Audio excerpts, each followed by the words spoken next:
我虚指，一指平弦月。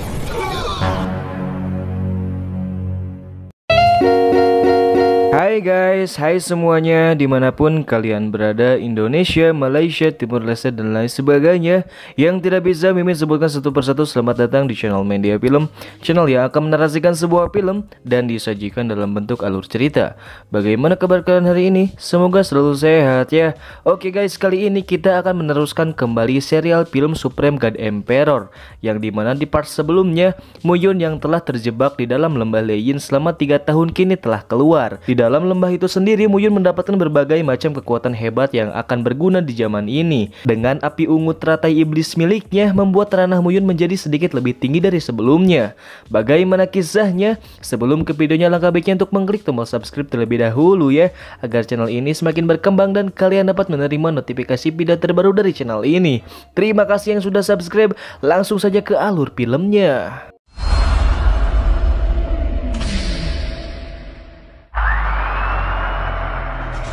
Diawali dengan keadaan kota Nanyun yang sudah banyak sekali perubahan di sana selama 3 tahun terakhir.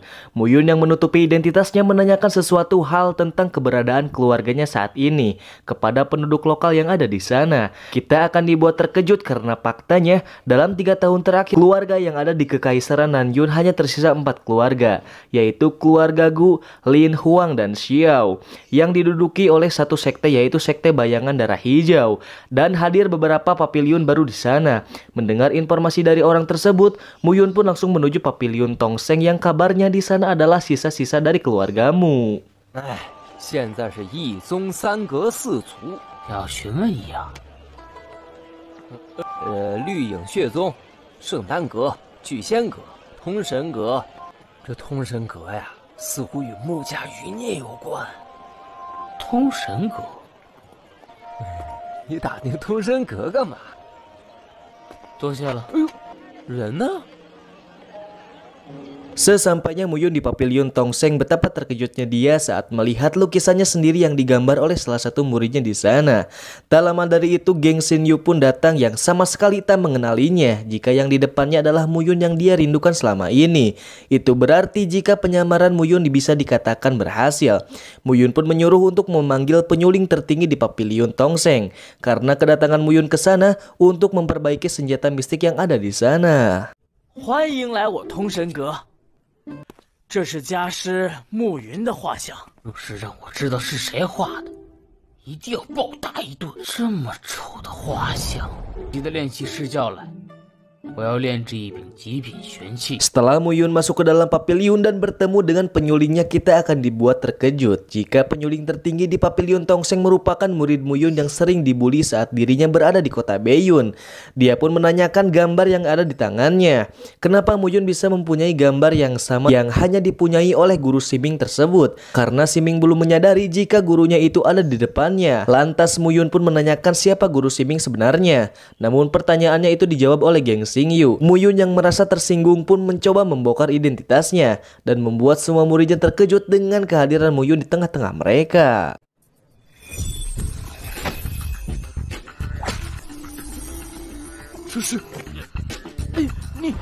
你竟敢打我！不孝弟子齐鸣，见过师。穆导师，不错呀，耿新宇。这是怎么了？火急火燎的。哥。Karena Muyun sudah berada di sana, dia pun berinisiatif untuk menjadi penjaga papiliun Tongseng agar identitasnya masih bisa terlindungi dari orang-orang yang ada di luar sana. Sontak saja Mu Pengxin pun membawa Muyun menghadap ketua papiliun. 我回来的消息先不要暴露，我自己从今日起，我就是你们通神阁的护法。欢迎你的加入，副阁主。 Sesampainya di sana, Muyun pun heran jika ketua papiliun ini merupakan Wang Xingye, adik guru Wang yang pernah disembuhkan oleh Muyun dulu saat dirinya mengalami keracunan yang dilakukan oleh orang lain. Tak ambil pusing, Muyun pun memperkenalkan diri sebagai Tuan Jimo. 有什么事吗？今日新招护法一位，领来就是我通神阁阁主王新雅。居然是他！ Karena di sekeliling mereka tak ada orang, Wang Xingya pun meminta Muyun untuk membuka topengnya agar dia tahu muka orang yang akan menjadi penjaganya itu. Beruntungnya Muyun di saat itu karena Mu Pengxin dapat membuat Wang Xingya percaya dan menerima Muyun sebagai penjaga pavilion miliknya. 此处也无外人，子木先生。还望阁主见谅。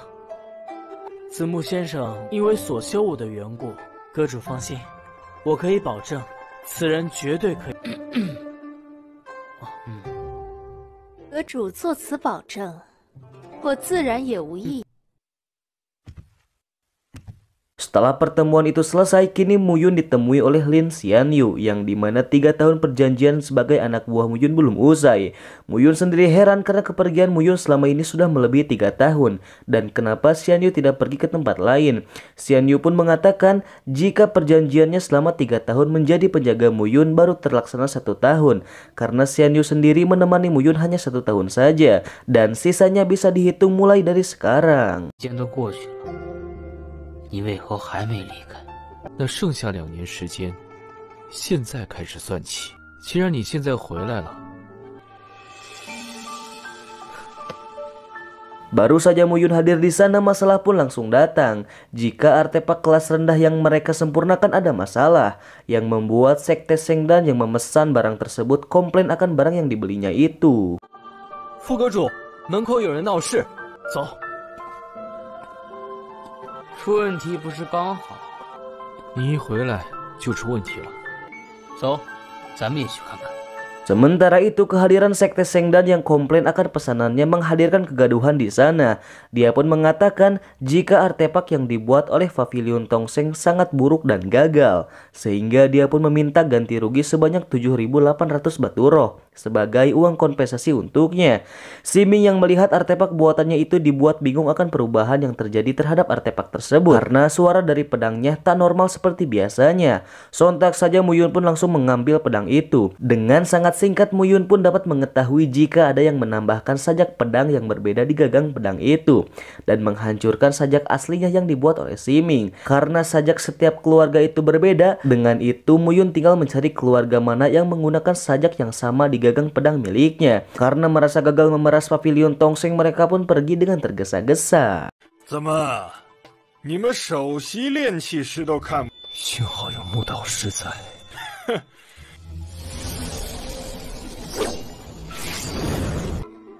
每家的气纹都不尽相同，添加了这么一道气纹，破坏了原有气纹的。我想，只要查一下这道气纹出自哪家，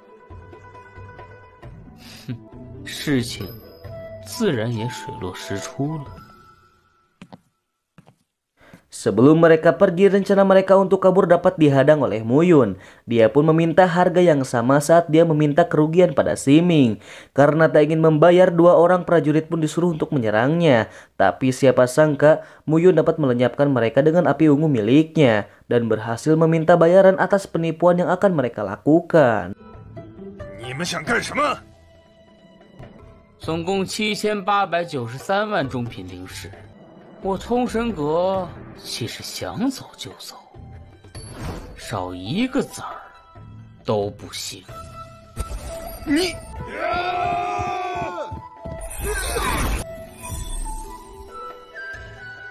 哼，行了，滚吧！我圣丹宗绝不会善罢甘休。倒和那个人一样，这新来的护法。 倒是天不怕地不怕。 Sin pun berpindah di kediaman Sekte Sengdan. Tetua yang mengetahui jika aksi anak buahnya itu gagal marah akan hal itu. Dia pun meminta agar Pavilion Tongseng diurus oleh Leng Yu, orang yang berada di dalam Sekte Darah Bayang Hijau. 阁主，实在是通神阁新来的那个人格大出血吗？现在呢，还有绿影血宗，让他们处理一个人玉堂地煞堂。 Saat malam tiba, Muyun pun berjaga di atas pavilion. Namun penyerangan yang mereka lakukan berhasil untuk mengalihkan perhatian Muyun. Dengan cepat dia pun memaksa masuk ke dalam kamar Wang Xingya. 半步神偷，果然来了。撤！我虚指一指平弦月。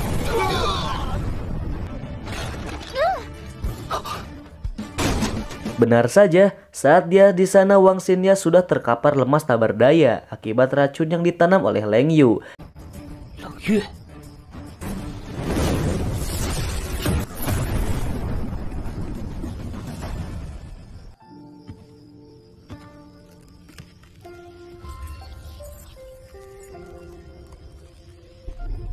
果然有